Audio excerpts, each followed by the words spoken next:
What's up, you guys? Welcome back. As you guys can tell, this is gonna be a Q&A. I'm gonna be answering some of the questions that you left under one of my last vlogs and also on Instagram. Today's a Sunday. I have the house to myself and I figured this would be the perfect time for us to catch up. I'm gonna start with the YouTube questions and then I'll get into the Instagram ones after that. Did you feel like there was an internal shift the moment you stepped into your mid-20s? If so, how did you handle it? This person goes on to say that they're currently feeling that way, and it's as if one day they woke up and they no longer held on to any of their previous goals. They feel as if there is a change within them that they can't explain and is wondering if they're the only one who feels this way. I feel like I can definitely relate to this. I was actually having this conversation with some of my friends the other week where every single year up until this past birthday that I had when I turned 27, I still felt very young.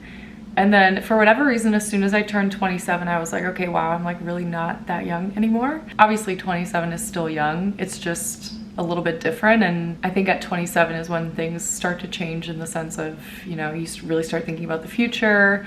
If you're a woman who wants to have kids, you start to think about things a little bit differently. So I definitely relate to this. I think for me it was more of a realization rather than, you know, a change in goals or a change in purpose. Maybe I actually feel like that happened a little bit earlier for me, but that's probably also because my career started a little bit earlier. This person also said that it feels strange but liberating, and I definitely agree with that. I think whenever you go through one of these phases, you always come out a little bit closer to your true self, or I guess you just grow closer to the most authentic version of yourself. Do you plan on staying in New York City long term, or are you thinking of settling down somewhere else? So I don't know if I've told you guys this, but in October it'll be 10 years since I moved to New York, which is crazy. On one hand it feels like a long time, but on the other hand it feels like I still haven't done everything that I'm supposed to do while I'm here.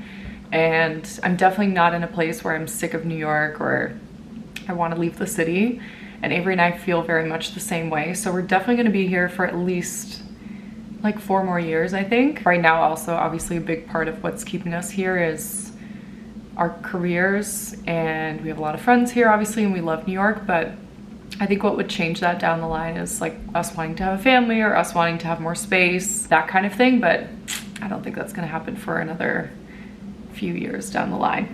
This person says, you have such a calm, peaceful energy. Thank you. And so if I had a question, it would be, what, if anything, frazzles you, and how do you get back into a rhythm? This is a good question. The first thing that comes to mind for me when I think about what frazzles me is actually the things that are in my control, like things around the apartment.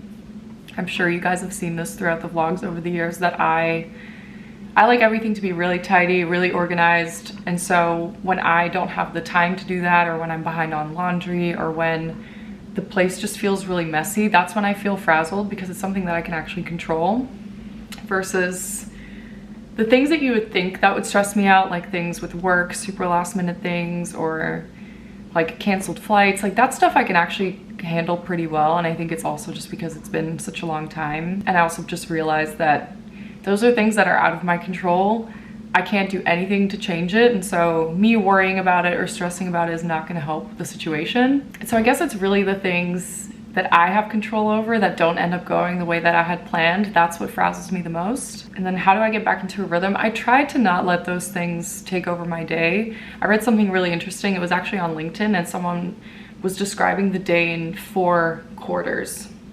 And I really like this, because if something happens early in the morning, you just write off that 1 quarter of the day and you put all your energy into the 3 quarters that you have left. And so that's kind of how I try and look at it. I really work hard on not letting things get to me, not letting things ruin my day, looking at things in a positive light. I think another thing that really helps me is just accepting that my life is not going to be as structured as other people's. And I think for a long time I tried to really control that, and now, you know, I just create structure where I can, and some days I can't. I just have to go with the flow, and I have to accept it and embrace it, and look at it in the way that's positive. Like, being able to live a flexible life is fun. Being able to live a life where you don't always know what's gonna happen is fun. It kind of helps me go with the flow a little bit more. Have you ever felt stuck in your life? If so, how did you overcome it? I think I felt stuck at multiple times in my life. I filmed a TikTok about this recently because it's a topic that comes up really often in coaching. I think a lot of people, when they feel stuck, they tend to look at it in a very negative perspective. And I kind of get that, because when you're feeling that way, it almost seems as if you'll never get out of it. But I think that when someone is stuck, it's a sign that they're ready for more and they're kind of like hitting this plateau. It's like they're trying to break through the ceiling. I can link this TikTok video down below if you guys are interested, but that's how I like to view it. And so it's a really great time to be reflective and ask yourself questions and kind of look at your life and see where you're fulfilled and where you're maybe missing out on something, and kind of look at it from the perspective like, okay, I'm ready to be challenged. I'm ready to kind of be uncomfortable. I'm ready to try something new. There's this, it's not really a framework, but it's more of a theory. It's called acceptance and commitment theory. And I think it comes from psychology actually, but I read about it quite a bit when I was in my coaching program. And one of the main, I guess, components of this theory is lack of direction. And so typically when someone feels a lack of direction or they feel stuck, it's because they're disconnected from their values or they haven't tapped into that as much as they need to. So I feel like that could be a good place to start. And also journaling, I think, really helps you get your thoughts onto paper and make sense of what you're feeling and figure out what's missing. Okay, someone asked me this on TikTok a couple times and then I got it on Instagram too. Why did you delete your first videos? Or I guess they mean like my earlier videos. I did this a while ago. I want to say I did this probably like a year and a half ago maybe. I went through a lot of my old videos from like 6 or 7 years ago and I took some of them off the channel. The reason I did this is because honestly, I feel like back then the way that we made content around food and the way that I made content around food is not the way that I think about it now.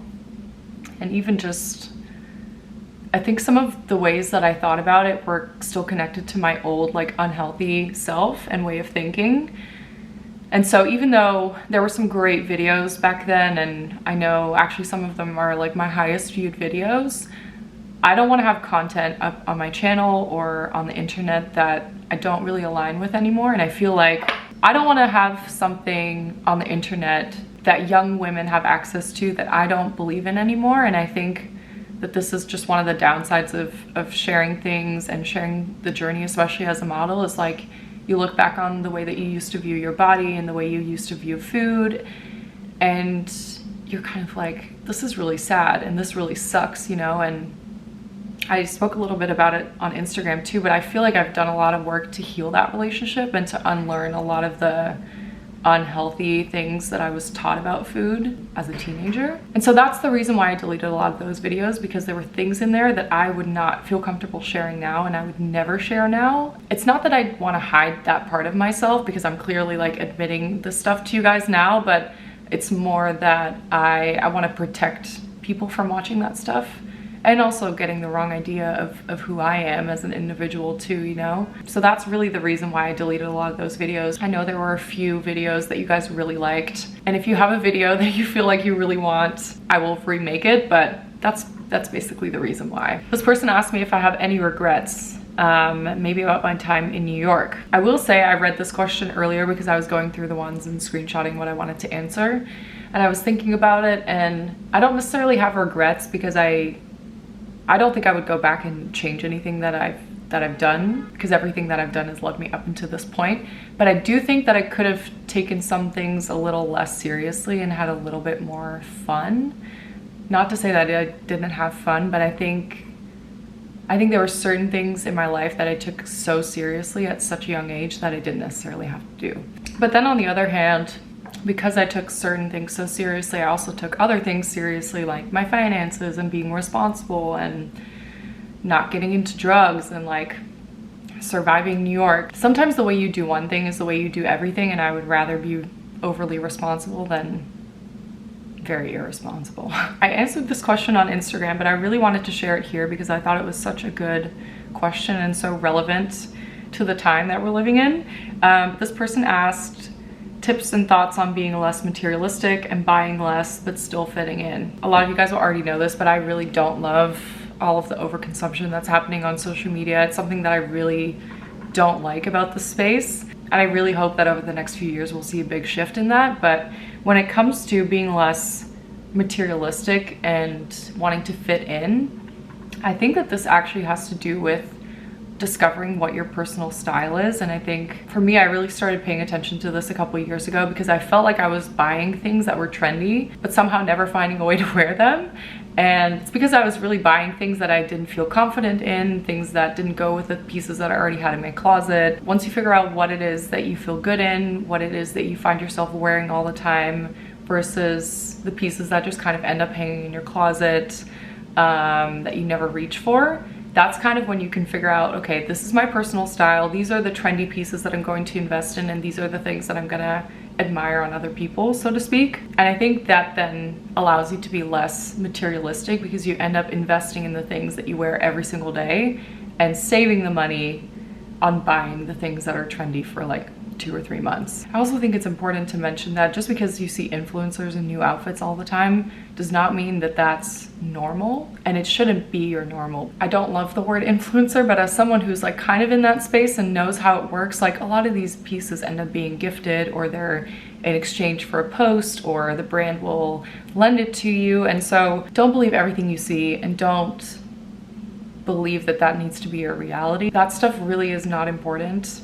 Buy the things that you love to wear, buy the things that you find yourself wearing over and over again, invest in those quality pieces, and then you'll end up having pieces that are timeless because it's your style, it's what you feel good in, it's what you look good in, and then you'll feel way less tempted to buy all of these trendy things that you're never gonna actually wear again. Okay, I need to replace my battery. Okay, do you see yourself modeling for a lot longer? I actually do. I mean, the way that I see it is I worked so hard to get to where I am today, and I feel like I haven't done everything that I want to within the modeling world. And so definitely for the next 4 or 5 years, I want to be modeling full-time still. You know, once I want to have a family, reevaluate, but I feel like even after I have kids, I could still model if I wanted to. It's just a question of whether I want to, you know, at that time in my life. And I honestly have no idea how that's going to work.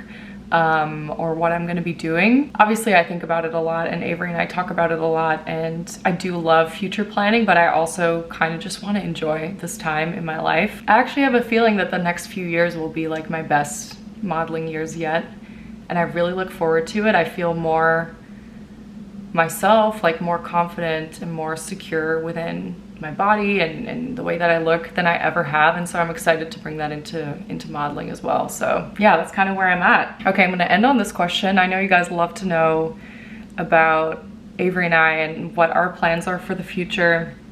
So I got a couple questions asking about like what our plans are, if we want to get married at some point. We definitely want to get married. Like that's something that we have talked about, and we love talking about the future and just the things we want to do together. I was actually talking to Avery about it the other day because a lot of our friends are getting married, and it's so fun going to other people's weddings before it's your turn. We have very similar ideas of how we would want to do that and like what's important to us. And I was saying to him that as much as I look forward to that time, and I think in the next few years like that will happen for us, I also love this phase of our life so much where we're living together and we're dating. I don't know, there's something to be said for the time in your life where you know that you want to be with this person. You have zero doubt that this is the person that you want to spend the rest of your life with, but you're also just enjoying being young and living together, and I don't know, just that like in-between phase, I guess. And I think also because my parents never had a wedding and I just didn't really grow up with that culture, like it's exciting for me, but I also just, it's not something that I really think about on a day-to-day, you know what I mean? Sometimes I feel like people put so much pressure on the timeline of everything, and it's almost like there's a rush to get things checked off, when really every phase of a relationship is special and beautiful in its own way. Like the first few months are special because everything is new, and then you know, if you make it past those few months, then you get into a whole nother level of relationship, and then eventually you move in together, and that's a whole fun phase of the relationship too. And I think I just am like really enjoying the now while still being able to look forward to the future, obviously. Okay guys, that is gonna be it for this Q&A. I hope you enjoyed it. Let me know if you like these videos and if I should do them a little bit more frequently. I know at this rate I've probably only been doing them like twice a year, but I would love to get into a routine where I'm doing maybe one like every other month or something. So leave me a comment if you would like to see that. Don't forget to give me a thumbs up and subscribe if you're new, and I will see you in the next one.